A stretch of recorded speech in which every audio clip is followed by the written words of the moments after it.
پہن کے سیلفیاں بنائی تھیں، آج وہ کپڑے چیتھڑے بنے ہوئے۔ وَيُقَرِّبَانِ كُلَّ بَعِيدٍ، کتنی چیزیں ایسی تھیں جس کو ہم بہت دور سمجھتے تھے مگر وہ قریب آ گئی۔ کتنے لوگ ایسے تھے جن سے ہمیں اتنی محبت تھی کہ ان کی تھوڑی دیر کی جدائی بھی ہمیں گوارا نہ تھی، آج وہ ہمیں ہمیشہ کے لیے جدائی کا داغ دے گئے اور جا کے مٹی میں سو گئے۔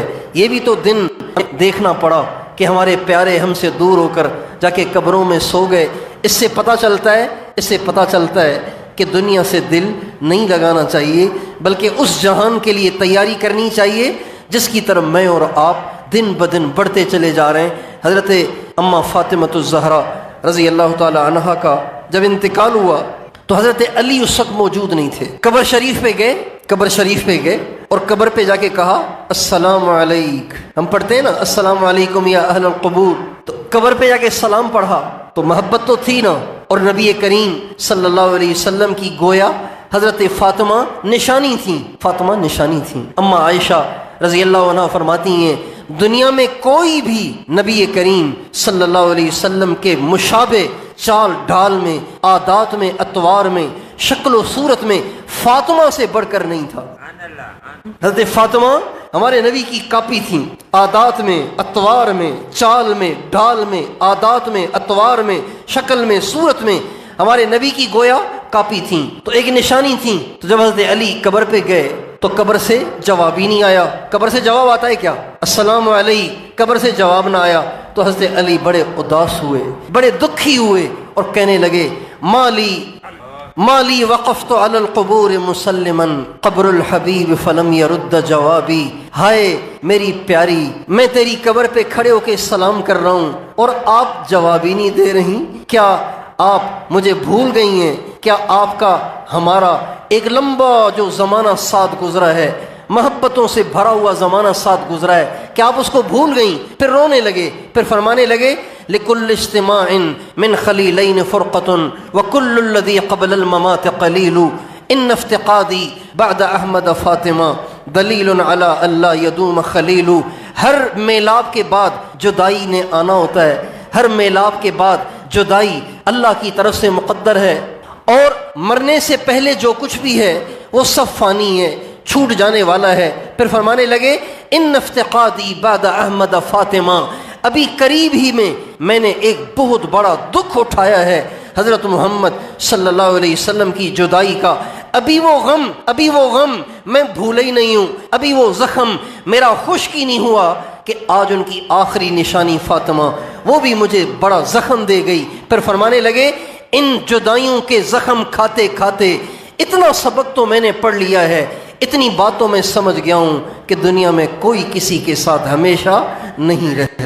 یہ جدائی کی ٹھوکریں کھاتے کھاتے، جدائی کے زخم کھاتے کھاتے اتنی باتوں سمجھ آ گئی ہے کہ کوئی کسی کے ساتھ ہمیشہ نہیں رہتا۔ بھائیو، ہم روز قبر کے قریب جا رہے ہیں، آخرت کے قریب جا رہے ہیں، اللہ کے پاس جا رہے ہیں، حساب کتاب کے قریب جا رہے ہیں، اور ہمارا طرز زندگی اور ہمارا انداز زندگی تو ایسا ہے کہ جس سے ایسے لگ رہا ہے کہ جس طرف ہم جا رہے ہیں اس کا ہمیں پتہ ہی نہیں ہے۔ جب لوگ یہاں سے حج کے لیے جاتے ہیں تو بعض تو کراچی میں ہی احرام پہن لیتے ہیں، احرام کی چادریں کراچی میں ہی پہن لیتے ہیں، بعض ہوائی جہاز میں پہنتے ہیں، چونکہ جدے تو بغیر احرام کے جا نہیں سکتے، جنہوں نے مکے جانا ہو وہ جدے بغیر احرام کے نہیں جا سکتے، تو احرام پہن کے چلتے ہیں۔ تو جتنا جب کراچی سے ہوائی جہاز میں بیٹھتے ہیں تو عجیب کیفیت بن جاتی ہے، جب ہوائی جہاز اٹھتا ہے تو کیفیت اور عجیب ہو جاتی ہے، جب اڑنے لگتا ہے تو کیفیت عجیب سے عجیب ہو جاتی ہے، جب جا کے جدے میں لینڈ کرتا ہے تو کیفیت اور عجیب ہو جاتی ہے،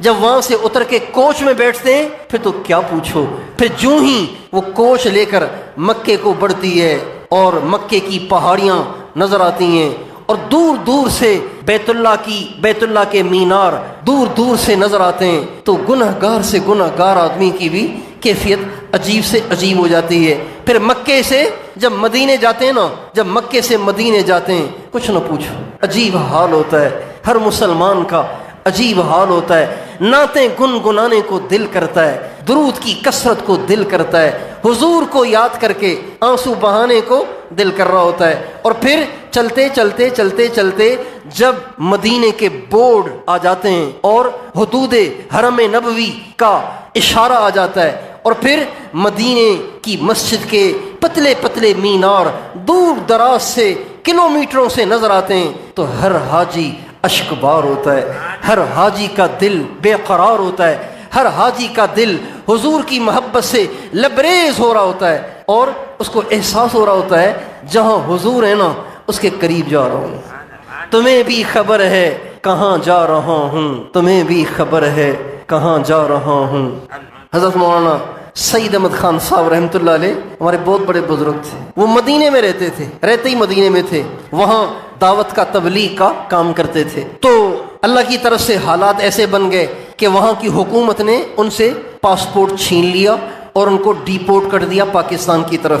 تو بڑے دکھی تھے وہ اس پر کہ میں مدینے کو چھوڑ رہا ہوں۔ جب وہ مدینے سے ڈیپورٹ ہو کر نکالے گئے اور وہ واپس پاکستان آئے تو کہنے لگے جب مدینہ چھوڑا ہے تو بس اب دنیا میں نہیں رہنا ہی نہیں ہے۔ لہٰذا انہوں نے کسی ملک کو اپنا ٹھکانہ نہیں بنایا، ایک قدم کسی ملک میں، دوسرا قدم کسی ملک میں، ایک دن کہیں، ایک دن کہیں، ایک مہینہ کہیں، ایک ہفتہ کہیں، ایک مہینہ ایک ہفتہ کہیں، یوں ہی وہ پھرتے رہے۔ پھر اللہ تعالیٰ اپنے پیاروں کو آزماتا ہے، جب وہ امتحان میں پاس ہو جاتے ہیں اللہ پاک کو صبر کر کے دکھاتے ہیں، اس کی رضا میں راضی رہ کے دکھاتے ہیں تو اللہ تعالیٰ پھر ان قریب ان کے لیے راستے کھولتا ہے۔ پھر جس حکومت نے نکالا تھا انہوں نے ہی پاسپورٹ دے کر مدینے واپس بلایا۔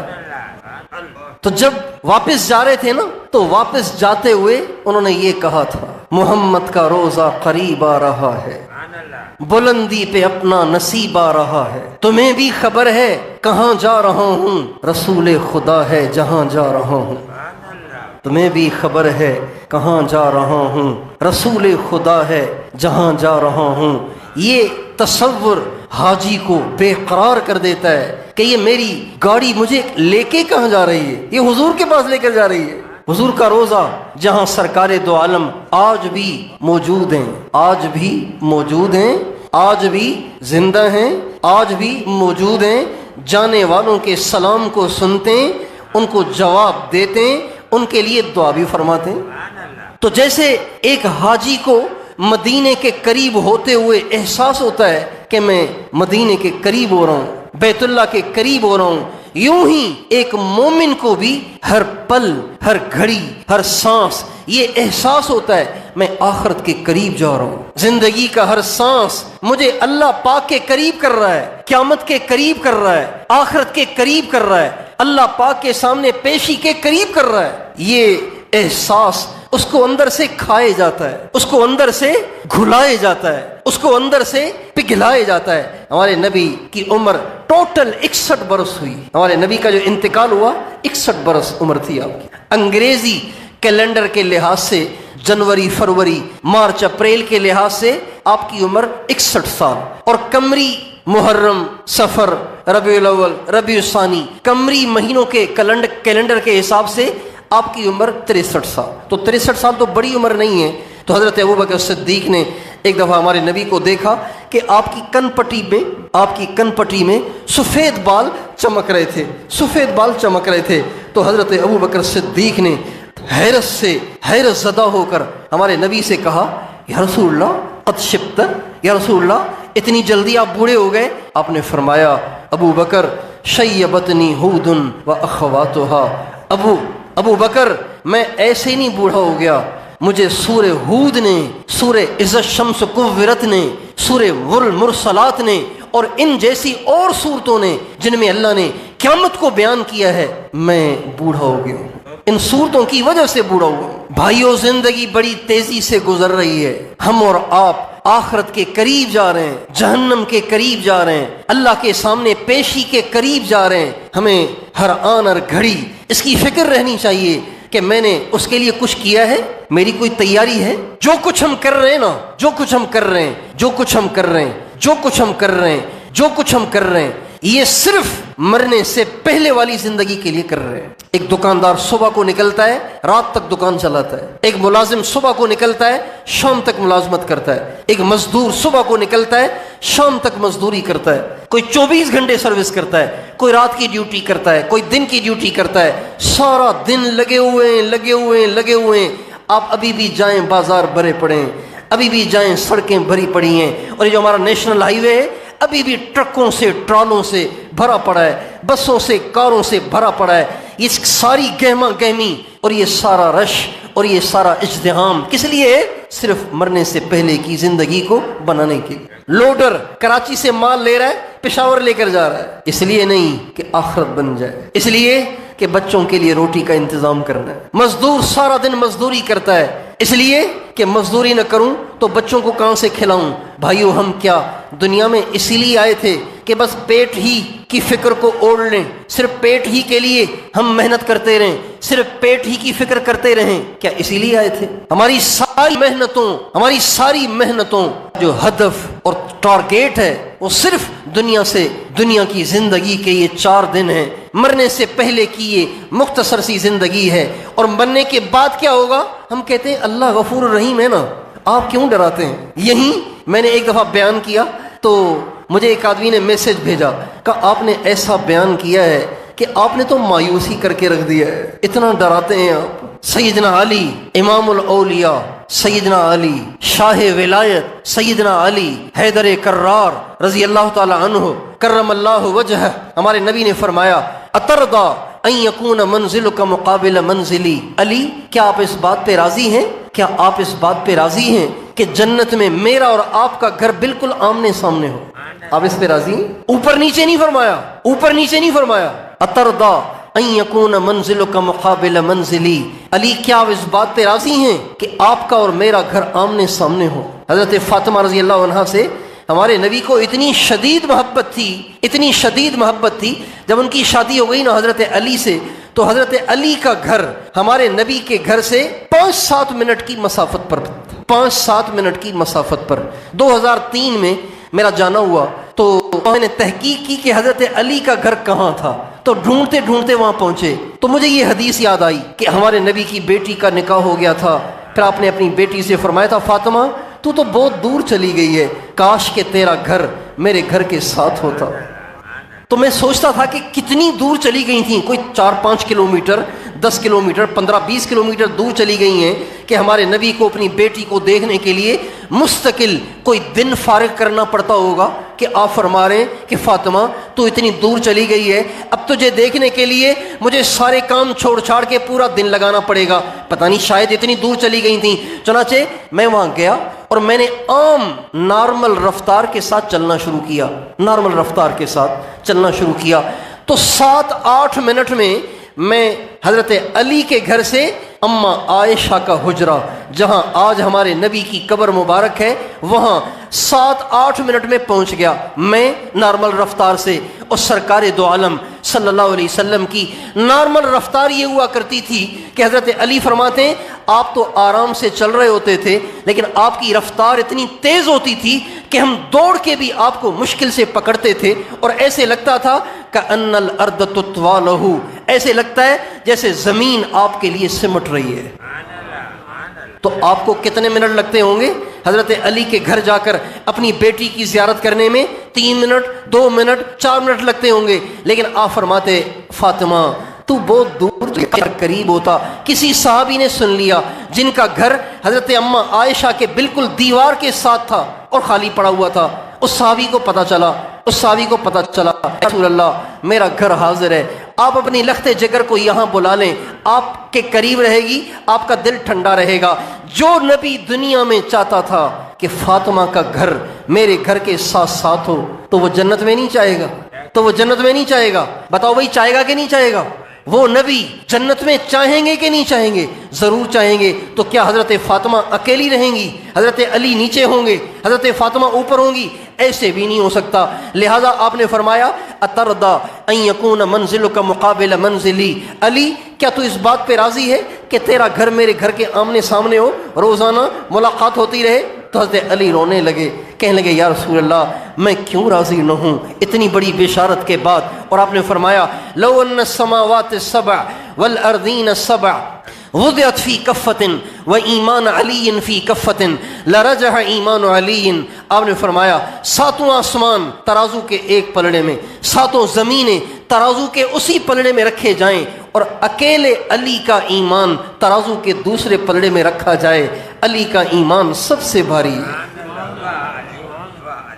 آپ پہچان گئے کہ علی کون ہے، سمجھ گئے کہ علی کون ہے، علی کے ایمان کا کیا درجہ ہے، علی کا اللہ کے کیا مقام ہے، علی کے اعمال کی کیا ویلیو ہے، علی نے آخرت کی کس درجے تیاری کر رکھی ہے۔ لیکن حضرت زرار ابن زمرہ کنانی رضی اللہ عنہ فرماتے ہیں میں عینی گواہ ہوں اس واقعے کا کہ میں نے حضرت علی کو رات کے اندھیرے میں دیکھا کہ اپنی مٹھی سے اپنی داڑھی کو پکڑے ہوئے تھے اور جھوم رہے تھے اور رو رہے تھے، اتنے آنسو گر رہے تھے کہ ان کی داڑھی ان کے آنسوؤں سے گیلی ہو رہی تھی۔ یتململ تململ السلیم ویبکی بکاء الحزین، وہ ایسے تڑپ رہے تھے جیسے غموں کا مارا ہوا تڑپتا ہے، ایسے اور ایسے رو رہے تھے جیسے غموں کا مارا ہوا روتا ہے، اور ایسے تڑپ رہے تھے جیسے بچھو کا ڈسا ہوا تڑپتا ہے۔ اور پتہ ہی کیا کہہ رہے تھے؟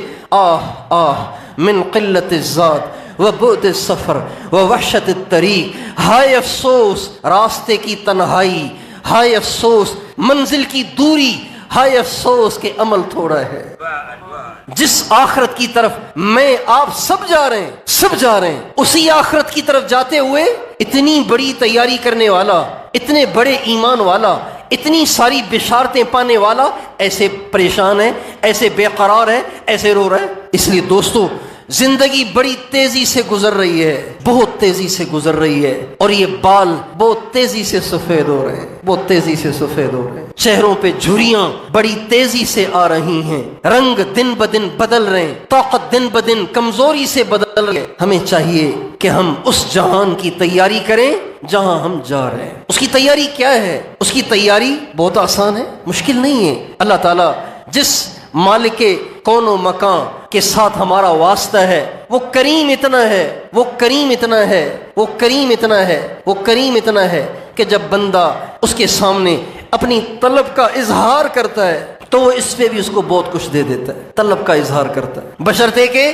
پچھلی زندگی سے توبہ طائب ہو جائے۔ جب یوں کہتا ہے نا بندہ یا اللہ آج تک جو کچھ ہوا معاف کر دے، اب نہیں کروں گا، تو اللہ یہ نہیں دیکھتے کہ چھوٹا مجرم ہے یا بڑا ہے، چھوٹا گناہ گار ہے یا بڑا گناہ گار ہے۔ 100 سال کا کافر بھی اگر یوں کہہ کر اس کے سامنے جھکتا ہے اللہ معاف کر دے اب نہیں کروں گا، اللہ ایک قلم پھیر کر اس کی زندگی کے سارے کفر اور شرک کو بھی معاف کر دیتا ہے۔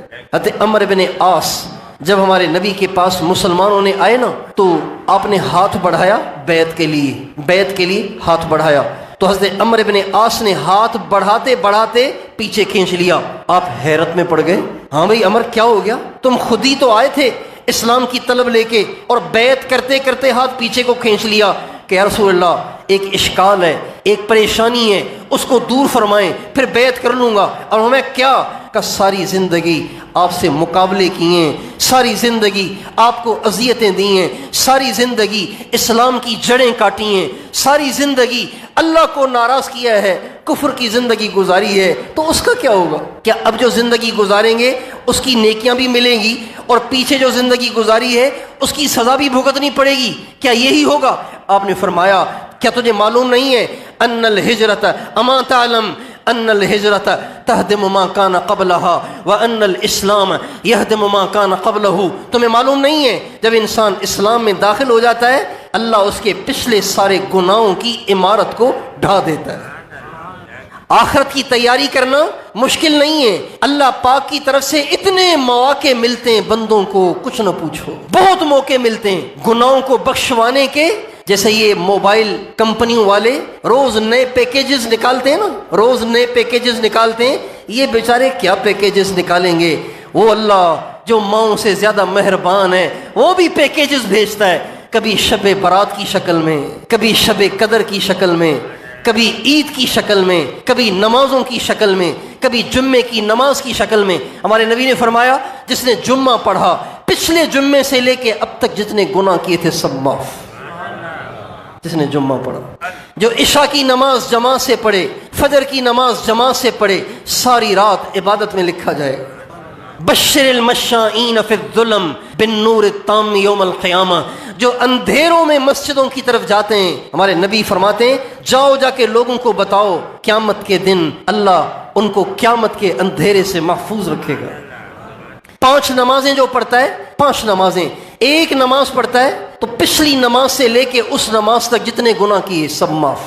اور آپ نے فرمایا چلتے ہوئے ٹھوکر لگ جائے تو بھی گناہ معاف ہوتا ہے، کانٹا لگ جائے تو بھی گناہ معاف ہوتا ہے، سر میں درد ہو جائے تو بھی گناہ معاف ہوتا ہے، پیٹ میں درد ہوتا ہے تو بھی گناہ معاف ہو جاتا ہے، کانٹا بھی چبھے تو بھی گناہ معاف ہوتا ہے، بچہ مان ہی نہیں رہا، آپ کا دل پریشان ہو رہا ہے، اس پہ گناہ معاف ہو رہے ہیں، بیوی نہیں مان رہی، بیوی نافرمان ہے اور بیوی بے وفا ہے اور بیوی خدمت نہیں کرتی اور بیوی پوچھتی نہیں ہے اور دل پریشان ہے اور دل اداس ہے اور ٹینشن چڑھ رہی ہے، اس پہ بھی گناہ معاف ہو رہے ہیں۔ اور خاوند بیوی سے محبت نہیں کر رہا، خاوند بیوی کو پیار نہیں دے رہا، خاوند بیوی کو پوچھ نہیں رہا، جب آتا ہے سیدھا ماں کے کمرے میں گھس جاتا ہے، جب آتا ہے سیدھا بہنوں کے کمرے میں گھس جاتا ہے، بیوی اتنی قربانی کر کے اس کے گھر آئی اور اس کے لیے آئی اور یہ بیوی کو پوچھ ہی نہیں رہا۔ اب یہ بیوی بیچاری اندر ہی اندر میں گھل گھل کے ٹینشن کی مریض بن گئی، ڈپریشن میں چلی گئی اور بلڈ پریشر ہائی رہنے لگا اور شوگر پیشنٹ ہو گئی، صرف یہ سوچ سوچ کے کہ جس کے لیے سب کچھ چھوڑا تھا وہی میرا نہ ہوا، نہ خدا ہی ملا، نہ وصال صنم، نہ ادھر کے رہے نہ ادھر کے رہے، نہ خدا ہی ملا وصال صنم۔ کروڑوں بچیاں ایسی ہیں جو اس دکھ میں مبتلا ہیں، اس پر بھی گناہ اللہ معاف کرتا ہے، اس پر بھی اللہ گناہوں کو معاف کرتا ہے۔ ساس الٹی سیدھی شکایتیں لگا کے پٹواتی ہے، اس پہ بھی گناہ معاف ہوتے ہیں۔ نند الٹی سیدھی شکایتیں اپنے بھائی کو لگا کے اپنی بھابھی کو پٹواتی ہے، اس پہ بھی گناہ معاف ہوتے ہیں۔ نند بیٹھی ہوئی ہے، ساس بیٹھی ہوئی ہے ٹانگ پہ ٹانگ رکھ کر کرسی پر، سارے برتن بہو کے ہی سر ڈالے ہوئے ہیں، سارے کپڑے بہو کے ہی سر ڈالے ہوئے ہیں، سارے گھر کے کام بہو کے ذمہ ہی لگائے ہوئے ہیں، روٹی بھی اسی نے پکانی ہے، سالن بھی اسی نے پکانا ہے، مہمانوں کے لیے چائے بھی اسی نے بنانی ہے، ساس اور سسر کے کپڑے بھی اسی نے دھونے، اور یہ بیچاری اسے بھگت رہی ہے، کیا کرے، بول نہیں سکتی، اس پہ بھی اللہ گناہ معاف کرتا ہے۔ کتنے پیکیجز ہیں اللہ تعالیٰ سے معافی لینے کے، کتنے پیکیجز ہیں اللہ تعالیٰ سے معافی لینے کے، اور ایسے لگتا ہے کہ اللہ پاک کسی گنہگار کو دوزخ میں ڈالنا ہی نہیں چاہتا۔ ایک اور پیکیج آ رہا ہے رمضان المبارک کا، اللہ اکبر۔ ہمارے نبی جب رجب کا چاند دیکھتے تھے نا، رجب کا، ابھی رمضان 2 مہینے دور ہے، 2 مہینے دور ہے، آپ رجب کا چاند دیکھ کے فرماتے تھے اللہم بارک لنا فی رجب و شعبان وبلغنا رمضان، اے اللہ تو نے رجب بھی دکھا دیا ہے، شعبان بھی آ جائے گا، اللہ اگر زندگی ختم ہونے والی ہے اتنی مہلت ضرور دے کہ اس دفعہ کے رمضان کی نیکیاں بھی کم ہوں، اتنی مہلت ضرور دینا کہ اس دفعہ کے رمضان کی کمائی کروں، اگر بلانا ہی ہے تو رمضان تک مؤخر کر دے، رمضان کی کمائی کرنے دے، رمضان کی کمائی کرنے دے، رمضان کے روزے رکھنے دے، رمضان کی تراویح پڑھنے دے، رمضان کی افطاری کی دعائیں کرنے دے، رمضان کی سحری کی دعائیں کرنے دے آ رہا ہے۔ اس لیے میں اور آپ اس کی نیت کریں کہ اللہ پاک کو راضی کرنا ہے اور آخرت کی تیاری کرنی ہے۔ تیار ہیں؟ ہاں، اس دفعہ رمضان ایسے گزاریں کہ بس اللہ راضی ہو جائے، اللہ راضی ہو جائے۔ ہمارے نبی کا ارشاد ہے جب عید کی نماز پڑھنے کے لیے، عید الفطر کی نماز پڑھنے کے لیے لوگ عیدگاہ میں آتے ہیں، اللہ تعالیٰ قسمیں کھا کھا کے فرماتے ہیں میری عزت کی قسم، میرے جلال کی قسم، میرے بلند مرتبے کی قسم، میرے بندو تم نے دن کو بھوکا رہ کر رات کو تراویح پڑھ کر مجھے خوش کر دیا، میں تم سے خوش ہو گیا، جو تم مانگ رہے ہو نا وہ سب میں نے تمہیں دے دیا، جاؤ تم بخشے بخشائے اب اپنے گھروں کو چلے جاؤ۔ یہ عید الفطر میں ہوتا ہے۔ رمضان کا مہینہ آ رہا ہے، اس کو ضائع نہیں کرنا، اس کو ضائع نہ کرنا۔ کس نے اگلا رمضان دیکھا ہے؟ ہمارے بابا پچھلے رمضان میں ہمارے ساتھ تھے، ہم نے تراویحاں ساتھ پڑھیں، روزانہ 3 پارے ہم کٹھے پڑھتے تھے، اور اس دفعہ وہ نہیں ہے۔ ان کو معلوم نہیں تھا کہ یہ میری تراویح آخری ہے، ان کو پتہ نہیں تھا کہ یہ میرے روزے آخری ہیں۔ انہوں نے رمضان کے سارے روزے رکھے، باوجود بیماریوں کے پیرانہ سالی کے سارے روزے رکھے. پھر ان کی عادت یہ تھی کہ ہمیشہ وہ عید کے فوراً بعد اس میں تاخیر نہیں کرتے تھے کہ ایک ترتیب رمضان کی چل پڑی ہے، طبیعت روزوں پہ آمادہ ہے، لہٰذا شوال کے 6 روزے بھی ہو جائیں. تو انہوں نے وہ بھی رکھے. ان کو معلوم نہیں تھا کہ اگلے شوال کے روزے میں نہیں رکھ سکوں گا. تو بہت سارے میری آواز کو سننے والے ایسے بھی ہوں گے جو رمضان میں ہوں گے اگلے رمضان میں نہیں ہوں گے، اور ایسے بھی ہوں گے کہ جو ابھی ہیں لیکن رمضان میں نہیں ہوں گے. لہذا رمضان کا سیزن کمانے کی نیت کر لیں. اگر رمضان نصیب نہ بھی ہوا، اس سے پہلے بلاوا آ گیا، تو رمضان کی ساری نیکیاں تو اللہ ویسے ہی دے دے گا مفت میں. 2 باتیں جو آج اہم، یہ ساری تمہید تھی، یہ سارا عنوان نہیں ہے، یہ ساری تمہید تھی. میں نے جو آپ کے سامنے آیت پڑھی اور حدیث پڑھی وہ اصل عنوان ہے. عنوان کیا ہے؟ ایک بات کہ ہم نے رمضان کو قیمتی بنانا ہے، اس رمضان میں اللہ پاک کو راضی کر کے چھوڑنا ہے. لیکن دو باتیں ذہن میں رکھنے کی ہیں. ہمارے نبی کا ارشاد ہے، جس کا رمضان اچھا گزرے اس کا سارا سال اچھا گزرتا ہے. جس کا رمضان اچھا گزرے گا اس کا سارا سال اچھا گزرے گا. جس کی نہ رمضان میں نگاہیں جھکی رہیں گی سارا سال جھکی رہیں گی. جس کی رمضان میں زبان بند رہے گی سارا سال بند رہے گی. جس نے رمضان میں اپنے کانوں کو میوزک سے بچایا وہ سارا سال بچا پائے گا. جس نے رمضان میں حرام کھانے سے اپنے آپ کو بچایا، حرام پینے سے اپنے آپ کو بچایا، حرام بولنے سے اپنے آپ کو بچایا، حرام دیکھنے سے اور سننے سے اور سوچنے سے اور حرام بولنے سے اور حرام تعلقات سے اپنے آپ کو بچایا، اللہ پاک رمضان کی برکت سے سارا سال اس کو بچائے گا. اور جو رمضان میں کسی گناہ میں مبتلا ہوا سارا سال ایڑی چوٹی کا زور لگائے گا نہیں بچ سکے گا. چونکہ ہمارے نبی کا ارشاد بالکل پکا سچا ہے. حضرت امام ربانی مجدد الف ثانی رحمت اللہ علیہ فرماتے ہیں، جس کا رمضان انتشار میں گزرے گا، انتشار، طبیعت میں انتشار، وسوسے آ رہے ہیں، یہ کروں، ٹینشن، یہ کام کروں، وہ کام کروں، یہ رہ گیا، وہ رہ گیا. جس کا رمضان ٹینشن میں گزرے گا اس کا سارا سال ٹینشن میں گزرے گا. جس کا رمضان یکسوئی کے ساتھ مزے سے نماز پڑھ رہا ہے، مزے سے روزے رکھ رہا ہے، مزے سے قرآن پڑھ رہا ہے، پرواہ نہیں کوئی دنیا میں کیا ہو رہا ہے. جس کا رمضان یکسوئی سے گزرے گا اس کا سارا سال یکسوئی سے گزرے گا. ایک تو یہ نقطہ سمجھنے کا ہے کہ ہمیں رمضان کو بہت زیادہ یکسوئی کے ساتھ، تقویٰ کے ساتھ، پرہیزگاری کے ساتھ، اعمال کی پابندی کے ساتھ گزارنا ہے. آپ رمضان میں تلاوت پابندی سے کریں، آپ تجربہ کر کے دیکھیں سارا سال آپ تلاوت کریں گے. رمضان میں ذکر مراقبے کی پابندی کریں، سارا سال کریں گے. رمضان میں گشت پابندی سے کریں، سارا سال کریں گے. رمضان میں سروزہ ضرور لگائیں، سارا سال آپ کا سروزہ لگے گا. رمضان میں تکبیر اولیٰ کے ساتھ نماز پڑھیں، سارا سال پڑھیں گے. رمضان میں تہجد کی پابندی کریں، سارا سال پڑھیں گے. رمضان میں اشراق پڑھیں، سارا سال اشراق پڑھیں گے. پکے رمضان میں اشراق نہیں پڑھتے اس لیے کہ فجر کی نماز جلدی ہوتی ہے.